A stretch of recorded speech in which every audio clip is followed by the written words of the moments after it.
찾아가는 말씀 기도 시간입니다.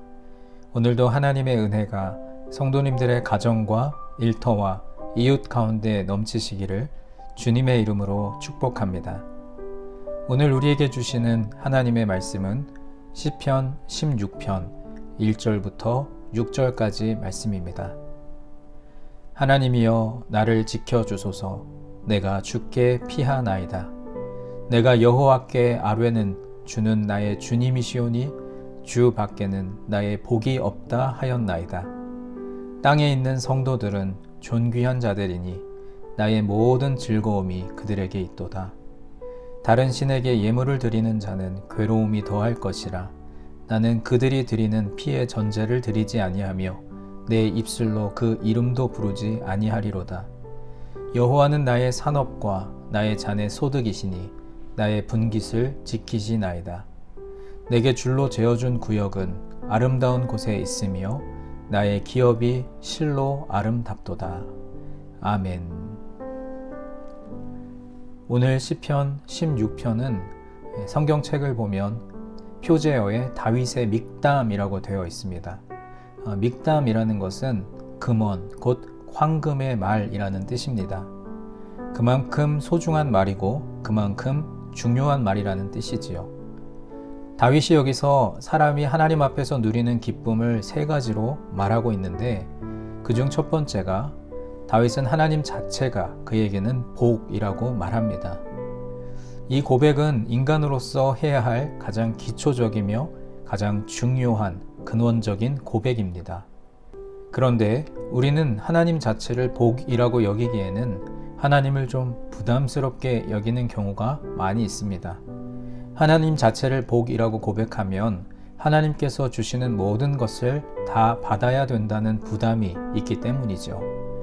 하나님은 내가 원하는 것만 주시는 분이 아니고 때로는 원치 않는 것도 주시는 분이십니다. 그 가운데 고난도 주시고 훈련도 주시고 또 책임도 주시고 그리고 십자가도 주시는 분이시죠. 하나님 자체를 복으로 받으면 십자가도 복이 되고 고난도 복이 되며 훈련도 복이 되어야 합니다. 그런데 우리는 고난, 훈련 등은 복으로 받아 누리기가 힘듭니다. 그래서 우리는 하나님 그런 것들은 주지 않으셔도 좋으니 제가 원하는 것만 주십시오 라고 말하는 것이죠. 다윗은 평생을 살아보니 하나님께서 자신에게 주신 모든 것이 복이었다는 사실을 깨달았습니다. 고난의 터널을 통과할 때는 힘들고 무작정 어려웠는데 그 시간이 지나고 나니 훈련이 복이었음을 깨달았던 것입니다. 그 시간이 없었더라면, 그 훈련의 기간이 없었더라면 지금 다윗은 잊지 못했을 것이라는 고백을 하는 것입니다.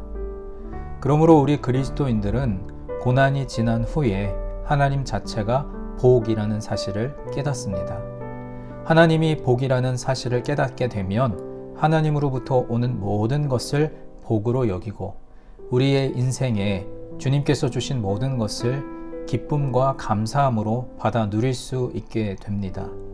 불평은 사라지고 불만도 사라지고 모든 것에 만족하는 귀한 축복이 우리에게 있을 줄로 믿습니다. 또한 다윗은 그와 함께한 사람들이 영원한 기쁨이 되었다고 고백합니다. 왕으로서 다윗은 많은 사람을 만나고 접해야 했습니다. 그 사람들 중에 다윗에게 기쁨이 되는 사람도 있고 아픔이 되는 가시도 있습니다. 그런데 다윗은 모든 사람이 자신에게 즐거움이라고 고백합니다. 이 고백은 그저 예사로운 고백이 아닙니다. 우리가 만나는 사람들이 그렇게 많지 않은데 한두 사람 때문에 불행하다고 여긴 적이 있지 않습니까? 특히 가족 구성원 중에 저 한 사람 때문에 나는 평생 불행하다고 여기는 사람도 있고 또 일터에서 만나는 몇 사람 때문에 불행하다고 여기는 사람도 있습니다. 하지만 다윗은 자신을 찔러 힘들게 하는 가시들까지도 끌어안고 저 사람들이 나에게는 복이다 라고 하나님께 고백합니다. 이런 인식의 전환, 또 발상의 전환이 있어야 사람들과의 관계에서 화평하고 행복한 관계를 만들어갈 수 있습니다. 나에게 필요한 사람들이기 때문에 하나님께서 내게 주셨을 것이다. 나를 훈련시키고 연단시키기 위해서 하나님이 지금도 내 곁에 두시는 것이다 라고 생각하는 것이죠. 그러므로 나와 함께한 모든 사람을 복이라고 여길 수 있는 넉넉한 하나님의 백성들이 되시기를 간절히 소망합니다. 만약 우리가 그렇게 생각한다면 우리는 그릇이 더 넓어지게 될 것이고 더 많은 사람을 품어 안을 수 있을 것입니다. 예수님께서도 주변에 있는 모든 사람을 사랑하셨습니다. 내가 사랑하는 만큼 그 영역이 확장되고 내가 품을 수 있는 만큼 나는 큰 사람이 되는 것입니다. 오늘 하루도 우리가 만나며 살아가는 모든 사람은 하나님께서 주신 사람이니 내 인생의 큰 복으로 여기는 귀한 주님의 백성들 되시기를 바랍니다. 마지막 세 번째, 다윗이 기쁨으로 여긴 것은 하나님께서 그에게 주신 삶의 영역이었습니다. 자신의 삶의 영역을 아름답다고 오늘 본문에 2번이나 표현하고 있습니다. 다윗은 왕으로서 하나님께서 주신 땅을 아름답다고 표현했습니다. 이것은 주관적인 아름다움입니다. 객관적으로 보면 하나님께서 주신 다윗의 통치 영역보다 애굽이 훨씬 더 아름답습니다. 레바논 지역이 훨씬 더 멋스럽습니다. 요단강 동편 지역이 더 아름답습니다. 하나님께서 다윗에게 주신 요단강 서쪽 가나안 땅은 척박하기 그지없는 땅이었습니다. 하늘에서 비가 내리지 않으면 농사짓기도 어려웠습니다. 그러나 애굽은 나일강이 있습니다. 얼마나 귀하고 아름다운 땅인지 모릅니다. 그러나 다윗은 하나님이 나에게 줄로 재어준 구역이고 하나님께서 선물해 주신 땅이기 때문에 아름답다고 2번이나 노래하고 있습니다. 사랑하는 성도 여러분, 하나님께서 주신 모든 것은 아름답습니다. 하나님께서 주신 내 가정도 아름답고 하나님께서 주신 우리 교회 공동체도 아름답고 하나님께서 주신 일터도 아름답습니다.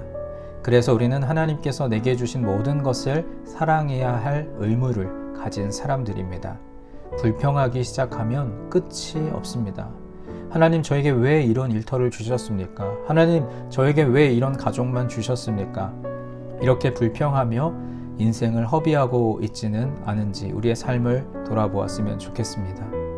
다윗은 지혜롭게도 하나님께서 주신 모든 것을 아름답다고 표현했습니다. 아름답기 때문에 최선을 다할 수 있었습니다. 목동으로 살 때도 최선을 다했고 이스라엘의 군대 장관이 되었을 때도 최선을 다했으며 왕이 되어서도 최선을 다했습니다. 우리도 하나님께서 주신 모든 것을 기쁨으로 받고 최선을 다하며 아름답다고 고백하는 하나님의 백성들로 살아야 할 줄 믿습니다. 하나님 자체가 복이 되고 하나님께서 주신 사람들을 사랑하고 하나님께서 주신 삶의 터전을 사랑한다면 하나님은 오늘 우리가 미처 생각하지 못한 것까지도 우리에게 더해 주실 줄 믿습니다. 오늘도 그러한 믿음으로 넉넉하게 살아가는 우리 모두가 되기를 주님의 이름으로 축원합니다. 이제 오늘 주신 말씀을 붙들고 기도하겠습니다. 사랑의 하나님, 복의 근원이 되시사 오늘도 가장 좋은 것으로 주심을 믿사오니 어디를 가든 무엇을 하든 항상 함께하여 주옵소서. 하나님께서 주신 모든 것이 기쁨이며 복이니 감사한 입술로 살게 하옵소서. 우리 함께 기도하겠습니다.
두 번째로 교회를 위해서 기도할 때 새 땅 프로젝트와 교회 리더십을 위해서 기도하겠습니다. 지금 우리 교회 공동체가 광야를 통과하며 하나님께서 허락하실 새 땅으로 들어가기 위한 과정 중에 있는데 사람의 생각과 방법이 아니라 하나님의 뜻을 구하게 하옵소서. 교회 리더십들이 여러 변화의 상황 속에서 요동하지 않고 한마음이 되어 교회 공동체를 잘 섬기고 이끌게 하옵소서. 함께 기도하겠습니다.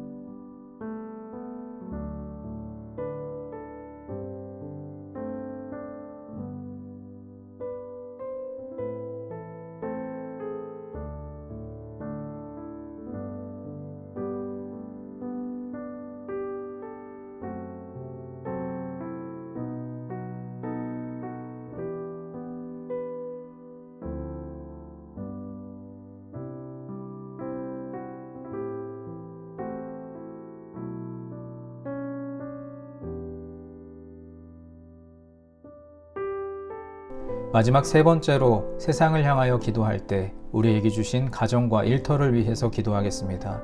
하나님께서 허락하신 가장 작은 교회인 우리 가정이 말씀의 반석 위에 잘 세워지게 하옵소서.